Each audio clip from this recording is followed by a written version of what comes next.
Amém, amados. Graça e paz. Que Deus abençoe a sua vida, o seu coração. Abra comigo na carta de Paulo, escrita à igreja em Roma, ou seja, o livro de Romanos. Romanos 1, 18 a 32. Romanos 1, 18 a 32. Nesta noite nós vamos dar uma palavra de exortação à igreja. Peço que os irmãos abram o seu coração, prepare-se para aquilo que Deus quer falar conosco. Uma palavra séria, uma palavra que exorta, que chacoalha conosco. Uma palavra que o Espírito Santo trouxe ao meu coração há muito tempo atrás, me deu uma ilustração e gostaria de compartilhar com a igreja neste momento. Vamos orar. Pai, no nome de Jesus, fala conosco através da Tua palavra. Pai, ministra aos nossos corações. Livra-nos, Pai, de experimentarmos o juízo de Deus sobre as nossas vidas. Queremos, ó Deus, nos envolver no Teu amor, Pai, e sermos obedientes à Tua palavra. Ó Deus, em nome de Jesus, exorta o Teu povo nesta noite. Ó Deus, prepara cada coração para ouvir a boa semente da Tua palavra e que brote em cada coração, em cada vida, frutos de justiça. Que a santidade de Jesus esteja sobre cada um, Pai. Purificando, renovando, transformando cada vida, debaixo da unção e do poder do Teu Espírito. Usa Teu servo, Pai, como um oráculo do Senhor, como um instrumento, uma ferramenta nas Tuas mãos, debaixo da Tua graça e da Tua misericórdia, em o nome de Jesus. Amém e amém. Vamos ler Romanos 1, 18, é o texto-chave desta noite. Porque do céu se manifesta a ira de Deus sobre toda a impiedade e injustiça dos homens, que detêm a verdade em injustiça, porquanto o que de Deus se pode conhecer, neles se manifesta, porque Deus lhe manifestou. Porque as suas coisas invisíveis, desde a criação do mundo, tanto o seu eterno poder como a sua divindade, se entendem e claramente se veem pelas coisas que estão criadas, para que eles fiquem inexcusáveis ou indesculpáveis. Porquanto, tendo conhecido a Deus, não o glorificaram como Deus, nem lhe deram graças, antes em seus discursos se desvaneceram, e o seu coração insensato se obscureceu. Dizendo-se sábios, tornaram-se loucos, e mudaram a glória de Deus incorruptível em semelhança da imagem do homem corruptível, e de aves, e de quadrúpedes, e de répteis. Por isso também Deus os entregou às concupiscências de seus corações, à imundícia, para desonrarem os seus corpos entre si, pois mudaram a verdade de Deus em mentira, e honraram e serviram mais a criatura do que o Criador, que é bendito eternamente. Amém. Por isso Deus os abandonou às paixões infames, porque até as suas mulheres mudaram o uso natural, no contrário à natureza. E semelhantemente também os homens, deixando o uso natural da mulher, se inflamaram em sua sensualidade uns para com os outros, homens com homens, cometendo torpeza e recebendo em si mesmos a recompensa que convinha ao seu erro. E como eles não se importaram de ter conhecimento de Deus, assim Deus os entregou a um sentimento perverso, para fazerem coisas que não convêm, estando cheios de toda iniquidade, prostituição, malícia, avareza, maldade, cheios de inveja, homicídio, contenda, engano, malignidade, sendo murmuradores, detratores, aborrecedores de Deus, injuriadores, soberbos, presunçosos, inventores de males, desobedientes aos pais e às mães, nécios, infiéis nos contratos, sem afeição natural, irreconciliáveis, sem misericórdia, os quais, conhecendo a justiça de Deus, que são dignos de morte os que tais coisas praticam, não somente as fazem, mas também consentem aos que as fazem. Fala comigo. Não somente as fazem, mas também consentem aos que as fazem. Abra comigo no livro de Hebreus também. Hebreus 10, 26. Hebreus 10, 26 tem tudo a ver com esse trecho da Bíblia. também fala sobre a ira e o juízo de Deus sobre aqueles que pecam voluntariamente. Hebreus 10, 26. Porque se pecarmos voluntariamente, depois de termos recebido o conhecimento da verdade, já não resta mais sacrifício pelos pecados, mas uma certa expectação horrível de juízo e ardor de fogo, que há de devorar os adversários. Quebrantando alguém a lei de Moisés, morre sem misericórdia, só pela palavra de 2 ou 3 testemunhas. Preste atenção nesse versículo, querido. Primeira vez que Deus me revelou esse versículo, eu me tremi todinho. Preste atenção nesse versículo. De quanto maior castigo cuidais vós, será julgado o merecedor, aquele que pisotear o Filho de Deus, e tiver por profano, em outras versões diz, e cuspir o sangue da aliança, com que foi santificado, e fizer agravo, ou ultraje, em outras versões, ao Espírito da graça. Porque bem conhecemos aquele que disse, minha é a vingança, eu darei a recompensa, diz o Senhor, e outra vez o Senhor julgará o seu povo. Fala comigo, o Senhor julgará o seu povo. Horrenda coisa é cair nas mãos do Deus vivo. Pode voltar comigo lá em Romanos 1. Glória a Deus. Deus ministra esta palavra em cada espírito, em cada coração.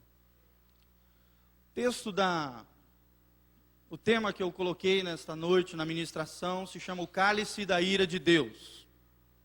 Deus não quer que você prove esse cálice da ira de Deus. Deus não quer atrair o juízo dele para a sua vida. Tenha bem claro disso. Deus é amoroso, é bondoso, é benigno, é longânimo, é misericordioso, mas Deus também é severo, Deus é firme, Deus é reto, Deus tem a retidão no seu caráter, a santidade, e exige que aqueles que caminham com Ele andem nesta mesma direção. Deus é justo, Deus é juiz, Deus se ira também. Tem gente que só conhece um aspecto de Deus, né? Deus é amor, eu posso aprontar, posso fazer o que eu quiser, e Deus no final das contas ali eu vou dar um jeitinho, vou fazer minhas fórmulas mágicas religiosas, e aí Deus no final da conta, se Ele quiser, Deus me leva para o céu. Nós vamos entender, querido, que é muito sério viver uma vida de pecado. É muito sério e é o reflexo da nossa sociedade atual. Muito nós temos falado sobre isso, o pastor Voltenim agora mencionou sobre uma lei que está saindo da homofobia, ele já falou sobre isso, não vou falar, né, onde dá privilégios a homossexuais, a lésbicas, e nós temos visto a iniquidade crescer de uma maneira terrível nos dias de hoje, e infelizmente esta iniquidade, este pecado, esta sujeira está invadindo a igreja do Senhor, que deveria ser santa e irrepreensível, deveria ser exemplo para aqueles que estão lá fora. Infelizmente, de uma maneira sorrateira, o diabo não está apenas lá fora, está aqui dentro. E nós temos clamado a Deus, Deus, queremos avivamento, queremos mover, queremos a Tua glória. Só que Deus não virá com a sua glória, querido, enquanto nós não buscarmos e vivermos em santidade. Amém? Santidade e glória caminham juntos. E muitas vezes, dentro das igrejas que clamam, não estou falando dessa aqui especificamente, estou falando da igreja de uma maneira geral, do Brasil, o pecado tem entrado, penetrado, e as pessoas têm tratado o pecado de qualquer maneira. E esta é a exortação da parte de Deus para a sua vida nesta noite, e para a minha vida. Que nós venhamos experimentar o Pai amoroso, bondoso, cheio de compaixão e misericórdia, querido. E não venhamos a conhecer o Deus irado. Em 1741, um pastor chamado Jonathan Edwards pregou uma ministração, eu já li várias vezes, essa ministração é tremenda, chamada Pecadores na mão de um Deus irado. Quando este homem estava ministrando nesta época, em 1741, quando ele ministrava esta palavra sobre o juízo de Deus, as pessoas foram tão tocadas por esta palavra, que elas caíam prostradas no chão, chorando e clamando pela misericórdia do Senhor, sentindo a presença de Deus descendo naquele lugar. e atraindo e trazendo à vida dos pecadores uma convicção do pecado, da justiça e da santidade de Deus. Amém? Querido, quanto mais perto você estiver do Senhor, e maior a glória do Senhor na sua vida, mais Deus vai exigir de você crescimento em santidade. Deus quer te levar a níveis maiores de santidade. Deus quer te levar a níveis maiores de pureza. Deus quer fazer com que você cresça de glória em glória, a imagem do seu Filho amado, Cristo Jesus, nosso Senhor. Eu vou ler uma história aqui também de juízo, para que você entenda um pouco que com Deus não se brinca. Deus não se deixa escarnecer, querido. Preste atenção.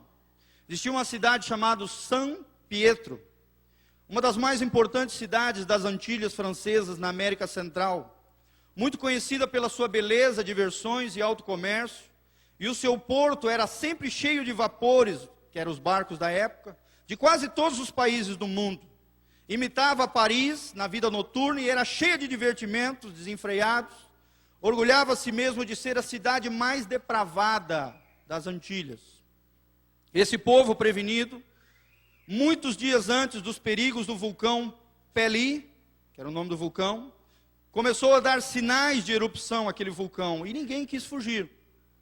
A 7 de maio de 1902, uma chuva torrencial desabou sobre toda a ilha de Martinica, e o dia seguinte amanheceu limpo e fresco. O povo acalmado se preparou para o dia da Ascensão, que era um dia lá que eles cultuavam. Repentinamente, às 8 horas, deram-se 2 grandes explosões, que foram ouvidas até nas Ilhas Dominicanas e Santa Luzia, seguidas de uma espessa nuvem muitíssimo grande com listas brilhantes, que descia da cratera do vulcão, cobrindo totalmente a cidade de San Pietro, orgulho das Antilhas francesas, com 28 mil habitantes. Foi totalmente e completamente aniquilada no espaço de 45 segundos. Nós vemos em vários episódios da Bíblia que outros relatos desse aconteceu, querido. Nós vemos o caso de Sodoma e Gomorra, nós vemos o caso de Pompeia, uma cidade em Roma,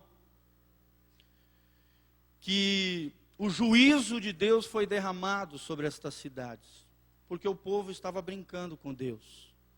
O povo estava brincando com o juízo do Senhor. E com Deus não se brinca. Amém? Fala comigo, com Deus não se brinca. Deus se leva a sério, querido. A Bíblia revela nesse livro de Romanos, para mim é um dos trechos mais importantes da Bíblia. Eu gosto muito porque revela a situação atual da nossa sociedade, a imundícia entrando na vida das pessoas, a depravação consumindo, sabe, a sociedade perdendo os seus rumos, a moral não existindo mais, a falta de caráter sendo exaltado na mídia, e a iniquidade crescendo dia a dia, mais e mais, crescendo na vida das pessoas e por todas as partes. Como está a sua vida, querido? O Espírito Santo me fez ver uma cena que eu gostaria de relatar para você.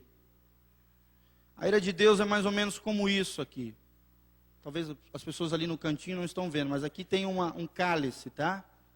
As pessoas vão pecando, pecando, pecando. O cálice de Deus, Deus é longânimo, Deus é misericordioso.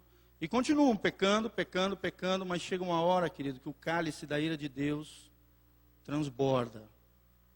E quando esse cálice transborda, querido, não queira estar debaixo dele. Como está a sua vida? Como está a sua vida com Deus? Como você tem tratado o pecado na sua vida, querido? Você tem tratado de qualquer maneira? Você tem levado de qualquer maneira o pecado? Existem pecados escondidos na sua vida? Deus quer tratar e curar isso hoje. Amém? Olha só o que Paulo fala aqui. Porque do céu se manifesta a ira de Deus sobre toda a impiedade e injustiça dos homens. A ira de Deus se revela dos